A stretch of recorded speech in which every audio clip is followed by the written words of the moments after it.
Philadelphia International Medicine, PIM, provides international patients and physicians with access to an unmatched network of world-renowned doctors, surgeons, and hospitals that deliver personalized medical, surgical, and rehabilitative care ranked among the best in the world. Since 1999, Philadelphia International Medicine has helped patients and physicians from around the globe eliminate the guesswork, planning, and anxiety of finding and connecting with doctors and hospitals ranked among the best in the world. With 8 hospitals, 2 medical schools, 2 cancer centers, and hundreds of top doctors, only PIM can bring you into its medical family with one easy phone call or email.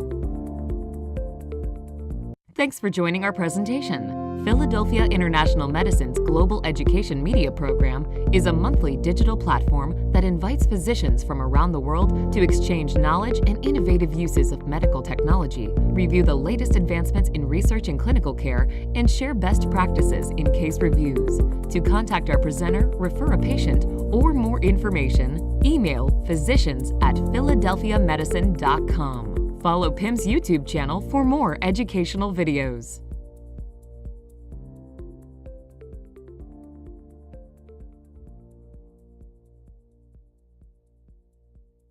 All right, thank you. Good morning, everyone. So as Alex said, I'm a professor of surgical oncology and vice chair of the department here at Fox Chase. I'm a surgical oncologist specializing in GI cancers as well as liver malignancies, both primary and metastatic. And I'll be talking to you today about the surgical management of hepatic colorectal metastases, and I'll specifically talk about how we're pushing the envelope of resectability in these patients and how the field has changed over the past several decades. I have these 2 disclosures. And I'll start with a case study, and I'll actually intersperse the management of this patient over the course of my presentation to illustrate some of the points that I'll make later on. So JS was a 42-year-old man that I treated. He presented to me in June of 2007 with intermittent constipation and blood per rectum. Colonoscopy at that time revealed a friable mass 12 to 18 centimeters from the anal verge, essentially in the rectus sigmoid, and the biopsy was consistent with adenocarcinoma. Obviously, we proceeded with a metastatic workup, which revealed no lung metastases, a bulky rectal cancer with mesorectal nodes, not surprisingly, and unfortunately, the abdomen CAT scan showed bilobar liver metastases. These are actually some selected images of his CAT scan. You can see he has a metastasis in the right lobe involving segment 7, another metastasis in the left lobe involving segment 4, and a final metastasis in the left lobe straddling segments 2 and 3. So this is a patient with what we would call synchronous disease, and more specifically synchronous bilobar disease, because it presented at the time of his primary, and it's involving both lobes of the liver. So let's talk a little bit about the epidemiology of colorectal cancer.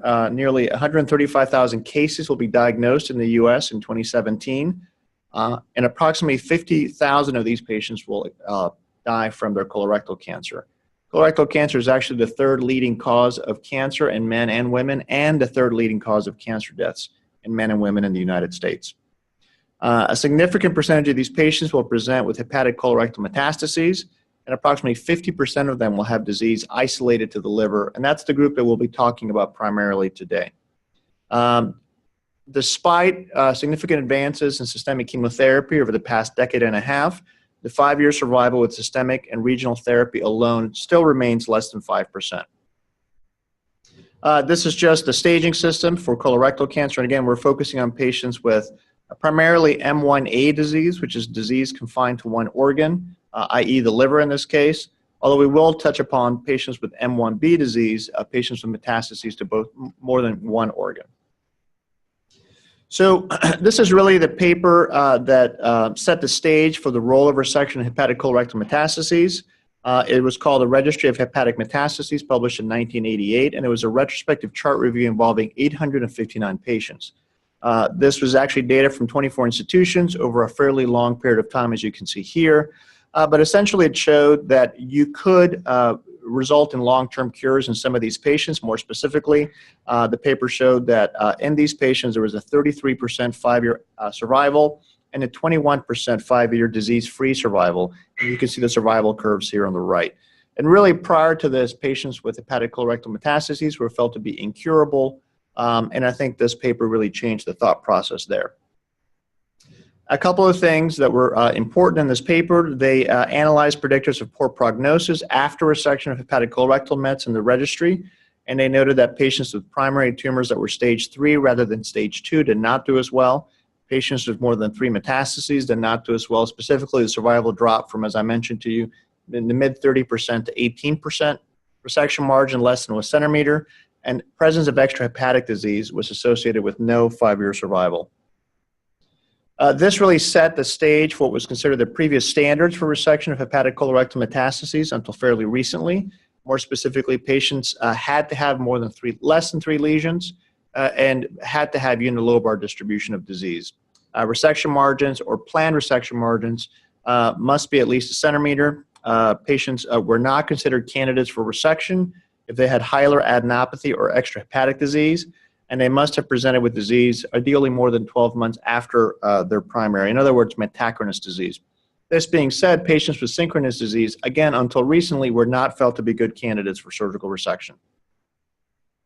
So going back to the case I presented earlier, JS, by definition, this patient would have been considered unresectable using these old criteria because he had bilobar distribution of disease and he presented with synchronous disease. So again, let's switch gears a bit here and talk about the surgical management of hepatic colorectal metastases. Hepatic resection is still the gold standard whenever possible, and it's the ideal mechanism to achieve long-term cure. We will touch upon liver-directed ablative therapies, both RFA and microwave ablation. We'll touch briefly about chemotherapy. I won't talk too much today about hepatic arterial infusion chemotherapy. We'll talk mostly about systemic therapy and its role. Certainly radiation therapy is an option, both the yttrium-90 microspheres and external beam radiotherapy, but we won't touch upon those today just in the interest of time. So several things have been taken into consideration over the past several years with respect to who is or is not resectable. I mentioned to you that the number of metastases was felt to be a contraindication to resection in the past. However, several series recently have debunked that. More specifically, a series from Minagawa et al. From Japan looked at 235 patients. Approximately a quarter of them had more than 4 lesions, and in that group, there was a 29% 10-year survival.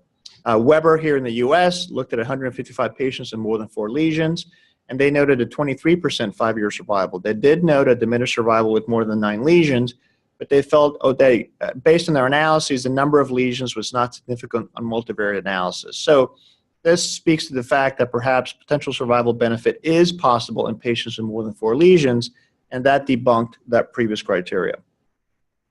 With respect to the type of resection, in the past, historically, these patients were felt to require anatomic resections, i.e. a full right lobe, a full left lobe. Obviously, the problems with that is you're taking out a significant amount of liver, and oftentimes if patients have bilobar disease, it's impossible, obviously, to resect both lobes of the liver and retain any semblance of liver function. And this is actually a study that looked at whether or not it makes a difference whether you do an anatomic resection or a non-anatomic resection. They labeled it a wedge resection, but they really meant both a combination of non-anatomic and wedge. And they actually found that there was no long-term survival difference, suggesting that an anatomic resection, i.e. a full lobe, a full right lobe or left lobe, is not necessary, and you can actually get by with a non-anatomic parenchymal sparing resection. And that's primarily what we do now, whenever possible.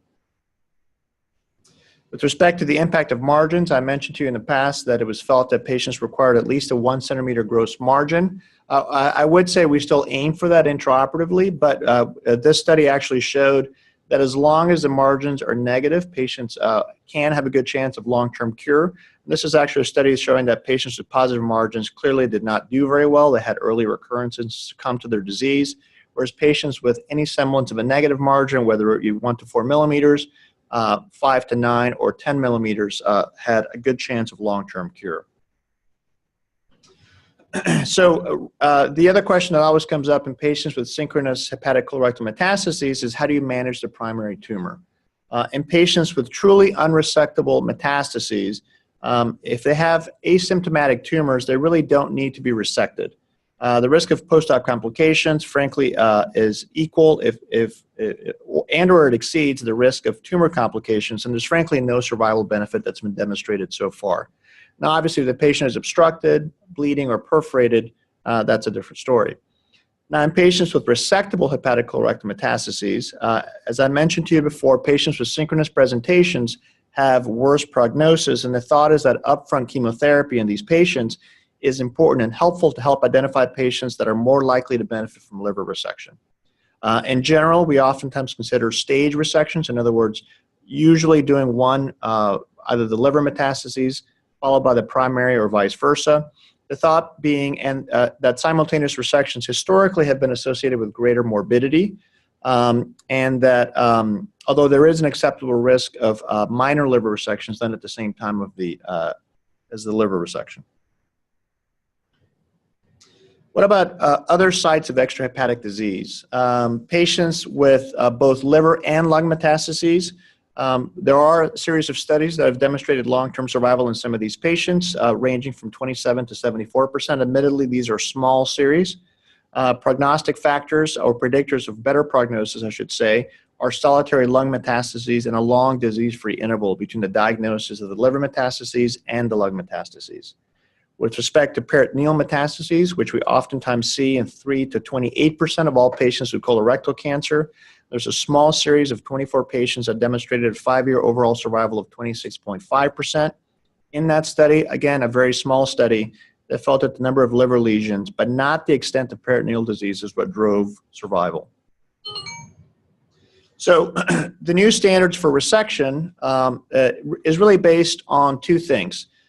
We need to figure out what will be removed, and it's important that the disease must all be completely resected and or ablated. And we also need to know what will remain. In general, we need to make sure that at least 2 adjacent liver segments will be spared, and that the volume of the remaining liver, or what we call the future liver remnant, or FLR, will be adequate to sustain adequate liver function. With respect to pre-op staging, pre-op evaluation is important. Contrast-enhanced CT to look at the liver protocol, non-contrast arterial phase and venous phase, as well as the delayed phase, is very helpful. Some metastases are not well seen on one phase versus another, and it's helpful to know whether or not a lesion can be seen without contrast, because oftentimes that's how RFA or microwave ablation can be done percutaneously in the pre-op setting. PET scan may help change treatment plan in approximately a third of the patients, so we oftentimes will do this, particularly in patients with synchronous disease, again, because these patients tend to not do as well and are more likely to have disease elsewhere as well. With respect to the extent of disease, we need to look at both the size and the location of the lesions. It's important to know whether the lesion is involving the portal vein confluence or the hepatic vein confluence, and it's important to know whether it's unilobar, bilobar, and how many lesions are actually present. And finally, it's important to assess the underlying liver function as well as the future liver remnant. It's important to get a good history on the patient, look at the liver function test, both with respect to LFTs and coags, and we need to assess the future liver remnant, and I'll talk about that in a minute. With respect to the resection itself, the technique, it can be done open or laparoscopically. Intraoperative ultrasound intraop is really crucial. About a third of the lesions will not be detected on pre-op CT, but will be picked up on intraop ultrasound. So we do this routinely when we operate on these folks. It's important to maintain a low central venous pressure, ideally less than 5 millimeters of mercury during the parenchymal transection. This decreases blood loss and decreases the risk of post-op renal failure. Again, with respect to the approach, it can be a wedge or non-anatomic versus an anatomic resection. And normally, a non-anatomic resection is a good option if the lesion is less than 3 centimeters and is relatively superficial. Stapling devices can be used selectively, and this can expedite the procedure. And obviously, the goal, as always, is an R0 resection or a microscopic a resection where the microscopic margins are negative. In general, intraoperatively, we aim for a 1 centimeter gross margin, and we usually ink and breadloaf these specimens in the OR to make sure that the margins are, in fact, negative. These are just some slides showing use of the stapling devices. This is a stapler being used to take down the hepatic vein. Laparoscopic liver resection is also an option. The indications, normally it's for solitary lesions, usually less than 5 centimeters. They ideally should be superficial and fairly peripheral. And this is an option for lesions involving segments 2 through 6. Segments 7 and 8 are difficult to access laparoscopically, and the technique is really probably not well served for lesions in those locations. So what are some concerns? Obviously, we worry about adequacy of margins, missed lesions, or compromised liver parenchyma. In these cases, again, I mentioned to you that laparoscopic that intraoperative ultrasound is crucial. Laparoscopic intraoperative ultrasound is a bit more complicated, and sometimes you can't get the same visualization you would with an open intraoperative ultrasound. That being said, there was a series, an international multi-institutional series of 109 patients that demonstrated that the median operative time was about 234 minutes. The median EBL was relatively low, 200 cc's. Mortality rate in that series was 0. Morbidity was 12%. Length of stay was 4 to 6 days. R0 resection rate was 94%, which is fairly good. And the 5-year overall survival in DFS was approximately 50 and 43%. Again, showing that potentially laparoscopic liver resection is a reasonable option in well-selected patients. So let's talk about some of the problems that we oftentimes encounter in patients with synchronous hepatic colorectal metastases. So this is one of those scenarios, and that's bilobar disease, similar to the patient I mentioned to you before. And the question is, can liver-directed ablative therapies be used to increase the pool of resectable patients? Again, historically, this patient would have felt to be unresectable because he would have required both a right lobe and a left lobe. Nowadays, potentially we can do non-anatomic resection. This is actually a patient that could be resected using that technique. The other option is to use radiofrequency ablation or microwave ablation to address bilobar disease. So again, going back to our patient, JS, he had a lesion in segment 7, in segment 4, and in segments 2 and 3. I'll talk primarily about RFA. Microwave ablation is a similar technology, although a slightly different modality, but the concepts are conceptually the same. RFA was until recently the most popular modality. I would say microwave ablation has gained a lot of traction recently and essentially uses electrical energy to create tissue heating and then protein denaturation and coagulation. Complication rate is low. However, the local recurrence rates can be significant and range anywhere from 2 to 40%. The recurrence rates are higher if it's done percutaneously. Usually if you do it intraoperatively, you can actually ablate the lesion multiple times. Obviously, it's difficult to do that percutaneously because it required multiple sticks. Also, these probes, when deployed, only reach a certain diameter with respect to the ablation sphere. So lesions that are 4 to 5 centimeters tend to be associated with higher recurrence rates, likely because they're inadequately completely ablated out to the edges. And unfortunately, many of these patients do go on to develop new hepatic tumors, extrahepatic disease. This likely has to do with the fact that they have more liver lesions when they present, which is why they receive radiofrequency ablation or microwave ablation.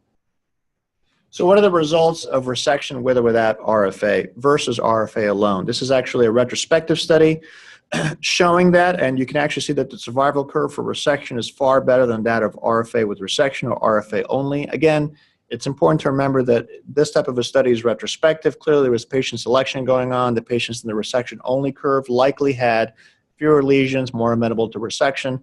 The other patients had more lesions, more disease, more bilobar disease. So it's not surprising that the survival curves are lower. And this is actually a CT slice showing the pre-lesion. This is the lesion on the right lobe that was ablated. You can see the red arrow pointing to the RFA ablation cavity. This is what it looks like after the fact. It's important to remember this lesion, this ablation cavity will be there forevermore. So when the patient gets rescanned, it's important for the radiologist to be aware that the patient underwent an ablation so they don't think that's a progression of a metastasis at that site. So what are the results of resection with ablation, RFA versus chemo alone? In general, the thought is that an attempt at complete resection or ablation is worthwhile. Again, this study is retrospective. Potentially, we're not comparing oranges to oranges, but that being said, at least here, we saw that the 5-year survival was better with RFA and resection or RFA alone versus with chemotherapy alone. So how do we use RFA or microwave ablation to manage bilobar hepatic colorectal metastases? Again, going back to my patient, JS, what we did here is we felt that we wanted to do a right hepatic lobectomy. The right hepatic lobe lesion was quite deep. We did not think it was a good candidate for a partial hepatic lobectomy, and we wanted to address the disease on the left side. So we actually performed a preoperative percutaneous microwave ablation of the segment 2-3 lesion. You can see the needle going in to the lesion, and then you can see what the ablation cavity looks like after the fact. The other problem we often encounter in these patients is inadequate, what we call future liver remnant, which is the liver that we leave behind. This is a classic scenario, an extended right hepatectomy, in which essentially segments 2, 3, and 1 will be left behind, and the rest will be removed. For this reason, it's very important to assess the future liver remnant before attempted resection. We do this using pre-op volumetric determination of FLR. We usually do this with helical CT. There's software that can be used to do this. We estimate the total liver volume, compare that to the volume to be removed, and then we compare that to the future liver remnant, or the volume that will be left behind. You can see the graph on the right showing that patients that have liver failure are more likely to have lower future liver remnants than patients who do not have liver failure, showed by the white bubbles on the left. In patients with normal hepatic parenchyma, we shoot for a future liver remnant of at least 20 to 25%. In other words, we could potentially resect 75 to 80% of the liver. In patients with abnormal hepatic parenchyma, i.e. chronic liver disease, or patients that have gotten significant courses of neoadjuvant chemotherapy, we aim for future liver remnants of 30 to 40%. In patients with cirrhosis, that figure goes up to approximately 50%, and oftentimes those patients are actually not good candidates for anatomic resections anyway. So going back to my patient, we assessed his future liver remnant. You can actually see this is the software that creates a white overlay over the future liver remnant.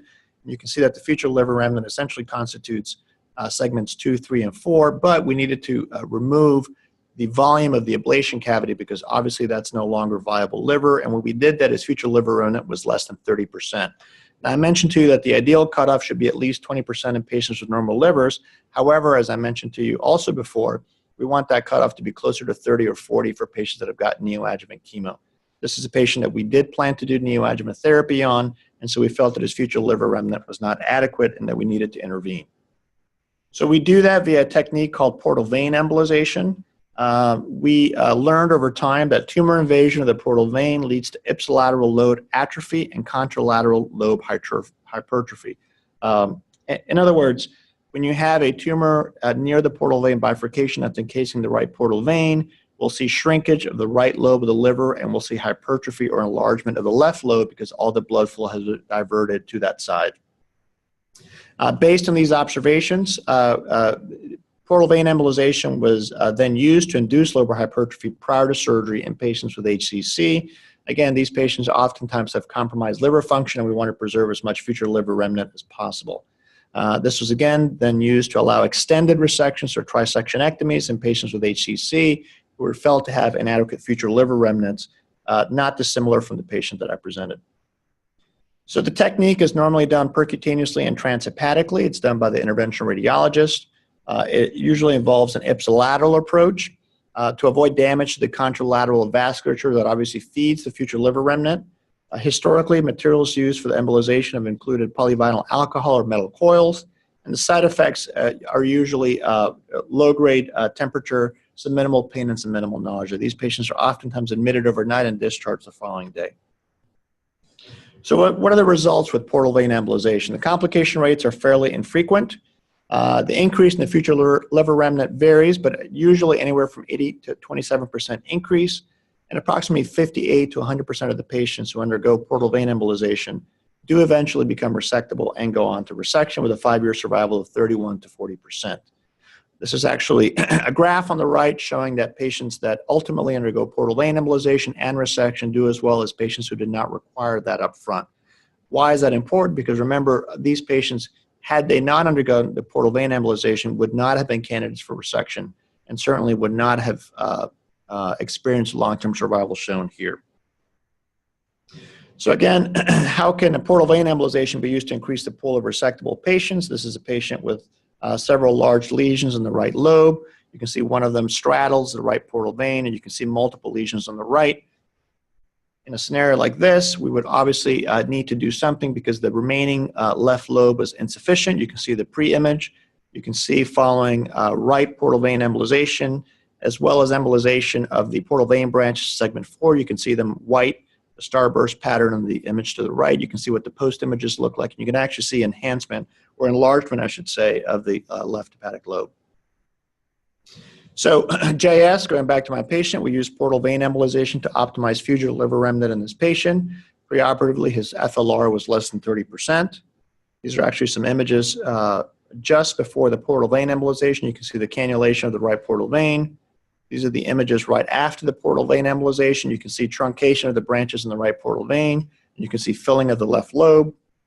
These are the images after the fact. You can see that his future liver remnant went from less than 30% to 46% post-op. Normally, we wait about a month or a month and a half before we repeat scans. And again, in my experience, I would say almost all of these patients will have sufficient hypertrophy to allow for resection if properly selected. So what is the role of systemic therapy, and specifically neoadjuvant therapy or pre-op therapy in these patients? Systemic chemotherapy, again, can be done in the post-op setting, i.e. adjuvant, or in the pre-op setting in a neoadjuvant setting. Oftentimes, this can be done in patients that are initially resectable prior to surgery. Sometimes it's done in patients that are felt to be unresectable, and usually we call that conversion chemotherapy, to take initially unresectable patients, downstage them, and then potentially consider them for resection at a later time. Adjuvant chemotherapy for colorectal cancer improves survival by 30% in multiple large series. However, a few studies have looked at its use in the setting of hepatic colorectal metastases. There is one retrospective study in 180 patients that underwent R0 resections. All patients were advised to have adjuvant therapy. 55 did receive adjuvant therapy. Another group did not, specifically 29 declined, and 30 patients had already received it prior to the resection. And when they looked at that group and compared patients who did get chemotherapy versus those who did not, they found a significant improvement in 5-year survival, 53% versus 25%. So again, although there's no level 1 randomized controlled trial data in these patients, in general, we do feel that these patients benefit from systemic therapy performed perioperatively. So there have been significant advances in systemic chemotherapy for metastatic colorectal cancer. Obviously, in the past, without chemotherapy, the median survival in these patients was quite poor, 7 months. 5-FU monotherapy increased that to 12 months. And over the past, again, decade and a half, we've seen new regimens, multi-agent regimens such as FOLFOX, FOLFIRI, bevacizumab, and IFL, and we see significant jumps in median survival that have now doubled to almost 2 years.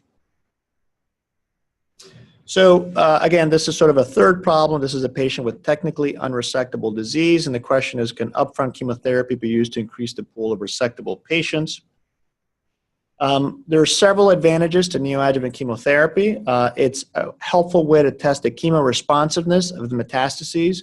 It's helpful to treat the patient while the lesion is still in place and actually document that the lesion is responding on subsequent imaging. There's also a thought process that it could help eradicate micrometastatic disease and kill any dormant cells that may not be visible. It may increase the R0 resection rate by decreasing the size of the tumor and getting it away from some of these vital structures such as the portal vein bifurcation and or the hepatic vein confluence.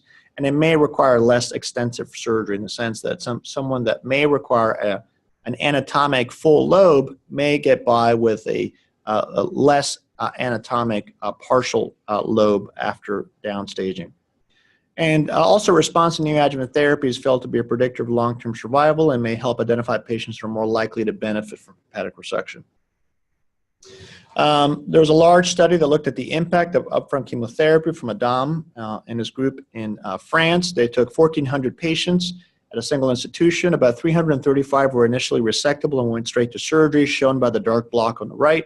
About 1,100 patients were initially felt to be unresectable due to location, extrahepatic disease, or large size. These patients received upfront chemotherapy, and 70% of the cases involved oxaliplatin, which is one of the agents we currently use for state-of-the-art systemic chemotherapy. And on average, they received about 10 cycles, which again is not dissimilar from what we normally give these folks. And you can see approximately 13% of these initially unresectable patients were converted to resection after chemotherapy. And in the study, they compared the results of those patients versus patients who underwent resection up front. This is some images from that manuscript showing the impact of upfront chemotherapy. You can see the images at the top. You can see the pre-image showing hepatic vein confluence involvement, and you can see the post-image down below, significant downstaging of the lesions with no further encroachment on the hepatic vein confluence. The image on the right, you can see the pre-image, portal vein bifurcation encroachment, and you can see the post-image down below, significant downstaging, and again, no further encroachment of the portal vein, which would allow for resection.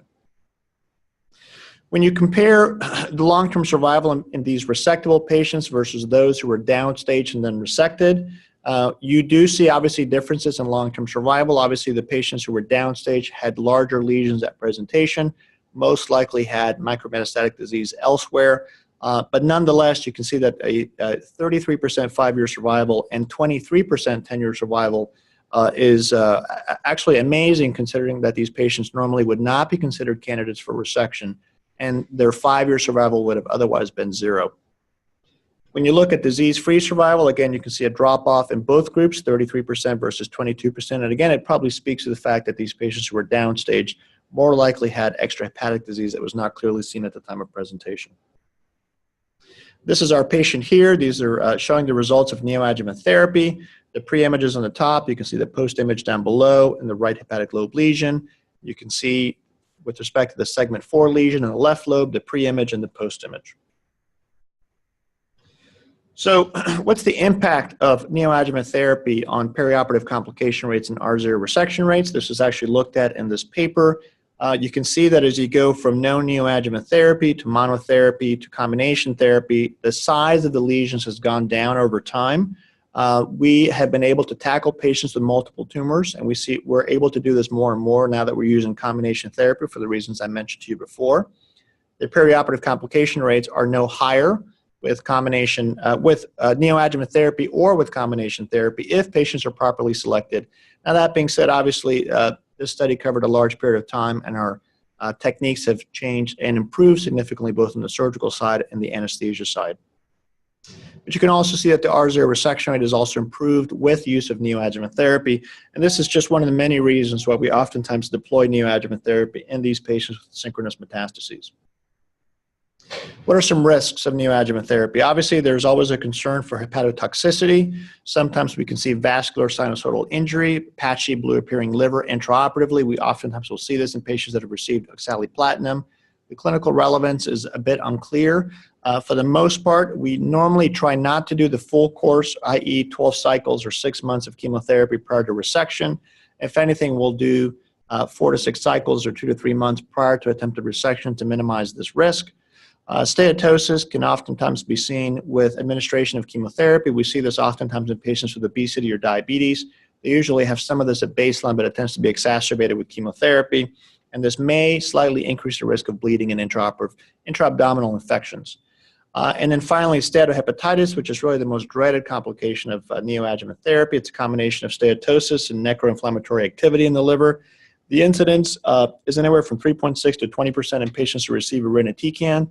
This is one of the reasons why, in general, we try to use regimens that involve oxaliplatinum rather than irinotecan. And if they do require irinotecan, we try not to do more than 4 to 6 cycles prior to resection whenever possible.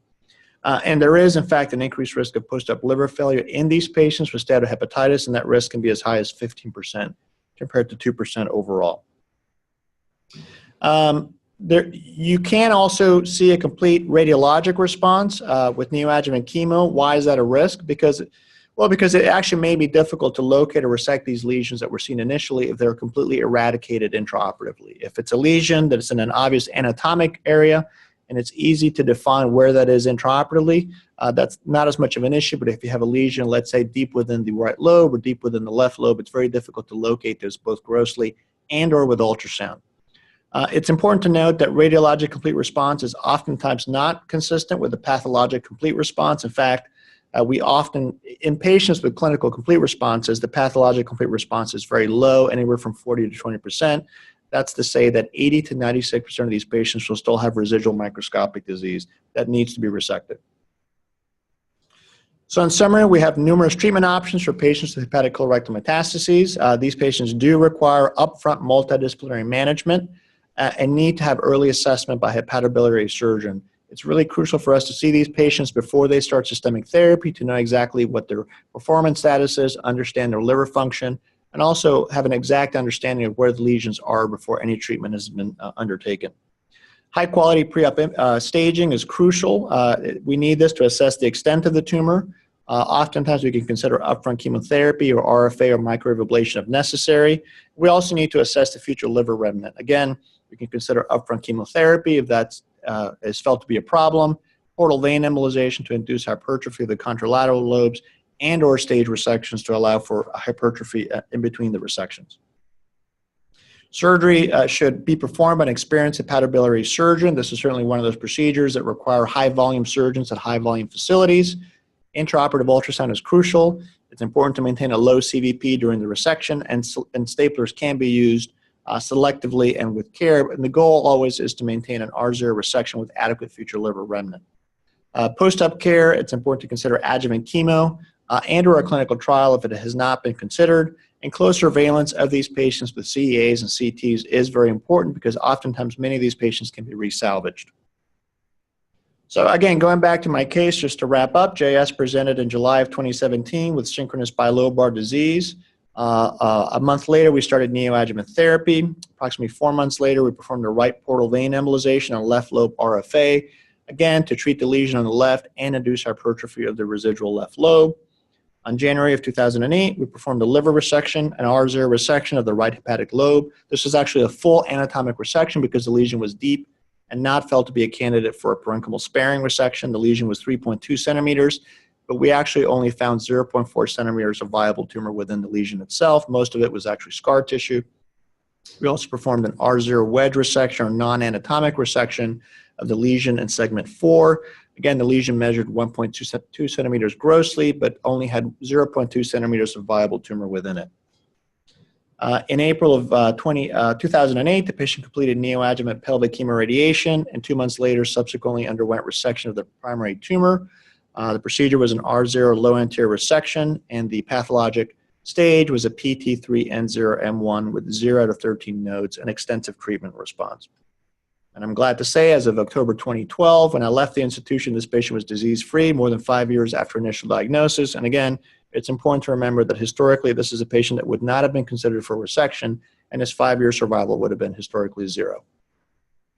Thank you, and I'm happy to take any questions at this time.